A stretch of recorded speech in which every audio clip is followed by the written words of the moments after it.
మీద చెయ్యి వేసి బొట్టు పెట్టినా, తాళి బొట్టు మెడను కట్టి బొట్టు పెట్టినా, తల మీద చెయ్యి వేసి బొట్టు పెట్టినా, తాళి బొట్టు మెడను కట్టి బొట్టు పెట్టినా, సన్ని కళ్ళు తొక్కినా సప్త పదులు మెట్టినా, సన్ని కళ్ళు తొక్కినా సప్త పదులు మెట్టినా, మనసు మనసు కలపడమే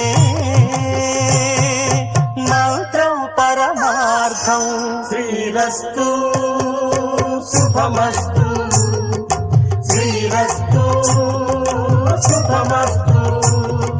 శ్రీకారం చుట్టుకుంది పెళ్లి పుస్తకం, ఇక ఆకారం దాచుతుంది కొత్త జీవితం.